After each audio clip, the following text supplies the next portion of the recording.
Há quase 3.000 anos, um grande profeta veio da região deserta e montanhosa de Gileade.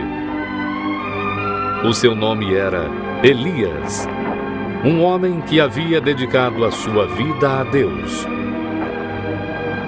E agora Deus estava enviando-o para o rei de Israel. Naqueles dias, o rei Acabe reinava sobre Israel, e a rainha Jezebel reinava sobre Acabe. Foi ela que construiu altares para a adoração de Baal, deus pagão. E porque o povo adorava ídolos, uma fome cairia sobre a terra.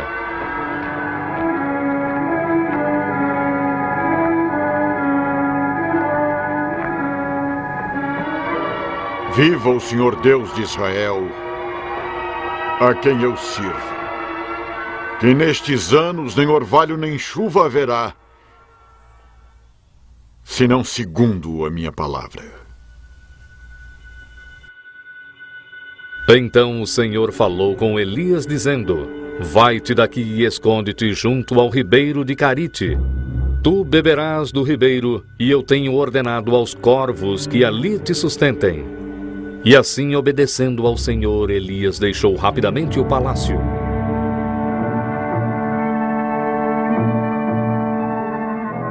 E Elias viveu no deserto e bebeu do ribeiro de Carite, e os corvos lhe traziam pão e carne toda manhã e toda noite.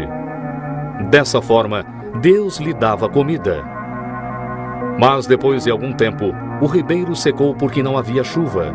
Então o Senhor falou de novo com Elias, dizendo: Levanta-te, vai a Sarepta e habita ali. Eu ordenei a uma viúva que vive lá que te sustente.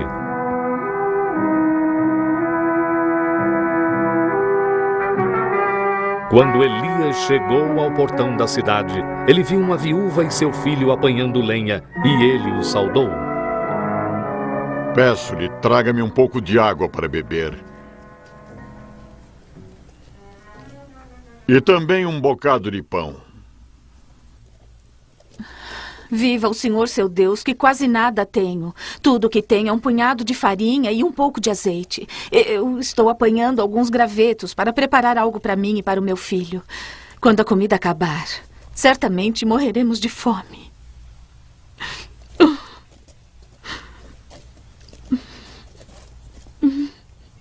Não tema. Vá e faça o que eu disse. Porém, faça primeiro para mim um pão pequeno. Depois fará para você e para o seu filho. Porque assim diz o Senhor de Israel: a farinha da panela não se acabará, e o azeite da botija não faltará, até o dia em que o Senhor der chuva.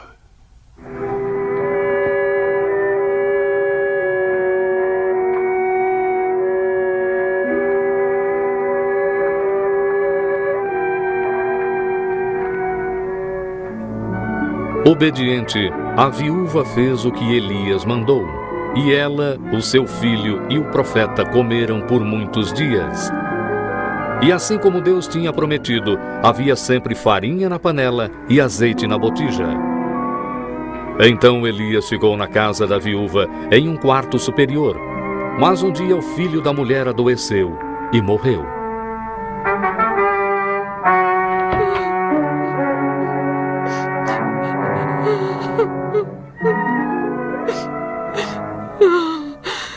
Deixe-me em paz, homem de Deus. Você veio para me lembrar dos meus pecados e matar o meu filho. Dê-me o seu filho.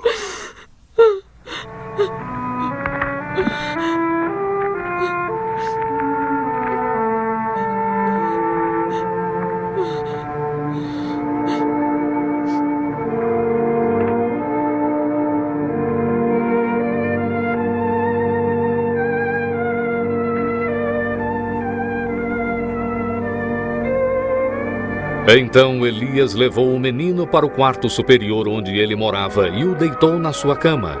E quando eles ficaram sozinhos, ele orou ao Senhor. Ó Senhor, meu Deus, Faze este menino viver de novo.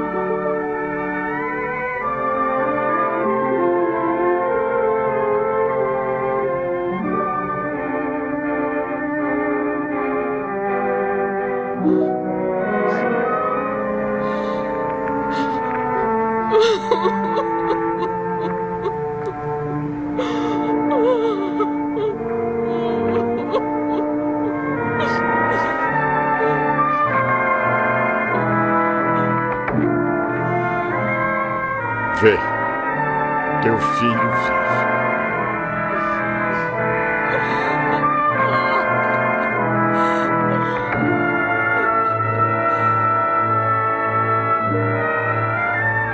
Um dia, Elias enviou um mensageiro ao rei Acabe para avisá-lo que queria falar com ele.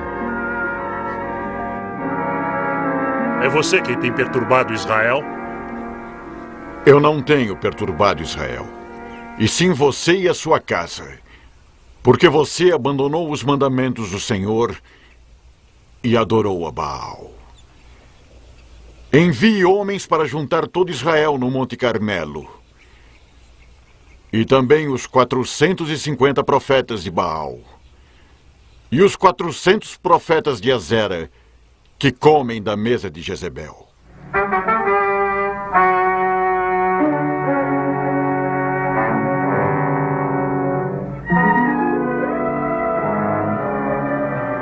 Assim todo o povo e os sacerdotes de Baal se reuniram no Monte Carmelo, e eles esperaram para ver o que Elias faria. Até quando se dividirão entre dois pensamentos? Se o Senhor é Deus, sigam-no. E se é Baal, então sigam-no. Deem-nos 2 bezerros, e que os profetas de Baal escolham para si um dos bezerros e o dividam em pedaços e o ponham sobre a lenha. Porém, não lhe metam fogo. Eu prepararei o outro e o porei sobre a lenha, e não lhe meterei fogo. Então invoquem o nome do seu Deus, e eu invocarei o nome do Senhor. E o Deus que responder pelo fogo, esse será Deus.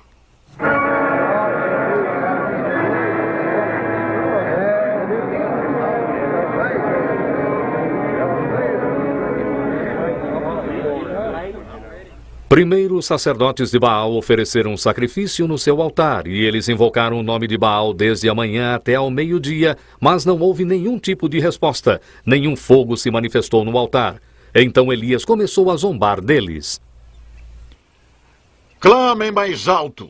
Ele é o seu Deus! Pode ser que esteja perdido em pensamentos ou em alguma longa viagem. Ou talvez ele esteja dormindo e tenha que ser despertado.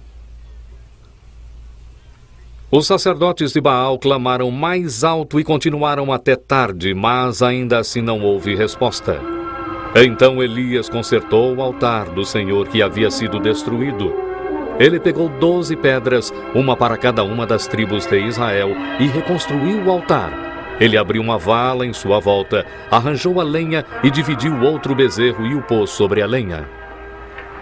Encham cântaros de água e derramem sobre o sacrifício e sobre a lenha.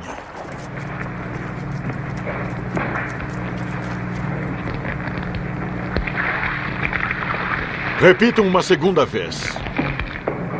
E uma terceira vez.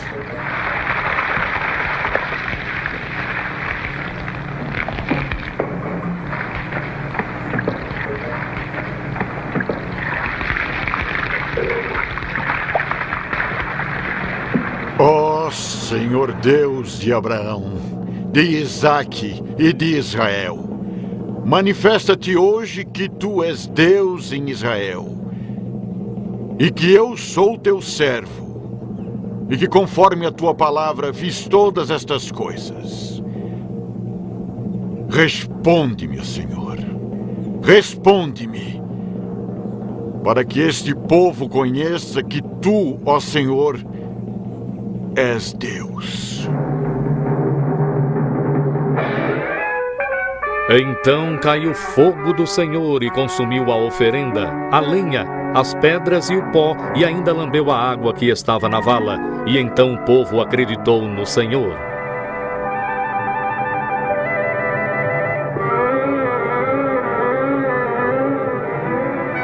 Lancem mão dos profetas de Baal, que nenhum deles escape.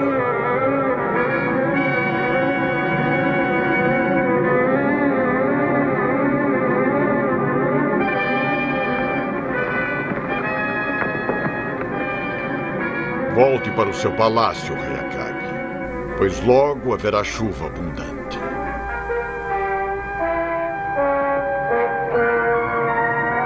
Mas quando Acabe contou a Jezebel tudo o que Elias havia feito e como ele matara todos os profetas de Baal, a rainha gritou enfurecida: Que os deuses me punam se eu não matar Elias amanhã a esta hora! Para salvar a sua vida, Elias fugiu para o deserto onde ele pediu para morrer. Mas um anjo do Senhor veio e o alimentou e o consolou.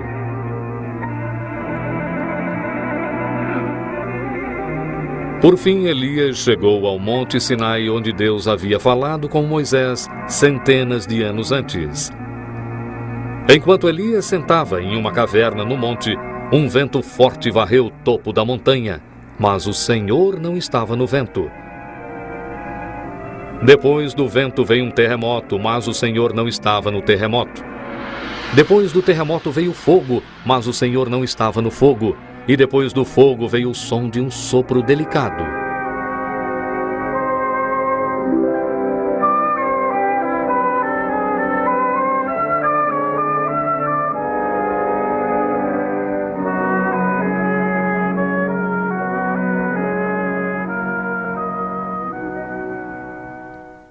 Que fazes aqui, Elias? Eu tenho lutado por ti, ó Senhor Deus dos exércitos, porque o povo abandonou o teu concerto. Eles derrubaram os teus altares e mataram os teus profetas. Agora eu sou o único que sobrou. E eles estão tentando tirar a minha vida. Então Deus garantiu a Elias que ele estava enganado, que ainda havia 7.000 em Israel que não tinham se curvado a Baal. Ele também mostrou a Elias que o seu trabalho continuaria. Elias logo ungiria um outro profeta que continuaria o seu trabalho.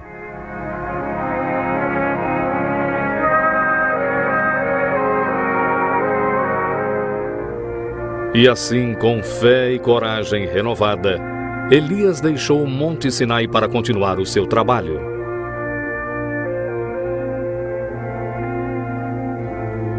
Mais tarde, quando Elias passou por um campo onde um jovem estava lavrando, de nome Eliseu, ele pôs a sua capa sobre Eliseu para mostrar que Deus o havia escolhido para ser o próximo grande profeta de Israel.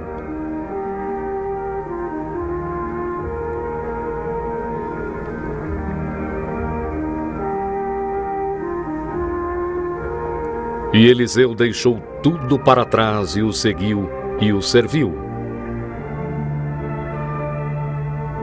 Mas um dia Elias sentiu que era hora de deixar Eliseu. Ele tinha fielmente feito o trabalho de Deus na terra e estava prestes a ser elevado ao céu. Mas antes, ele se ofereceu para fazer uma última coisa para o seu discípulo. Antes que eu seja levado, dize-me, Eliseu, o que queres que eu faça por ti? Peço-lhe que haja porção dobrada de seu espírito sobre mim. Pediu-me uma coisa difícil. Mas se me vires quando eu for tomado de ti, terás o que pedistes.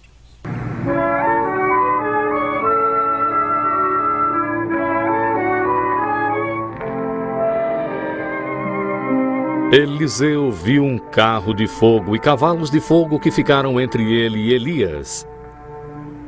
E Elias subiu ao céu em um redemoinho. Então Eliseu pegou a capa de Elias que tinha caído no chão e partiu para realizar o trabalho do Senhor, pois ele sabia que desse dia em diante o Espírito do Senhor estaria com ele, assim como havia estado com Elias.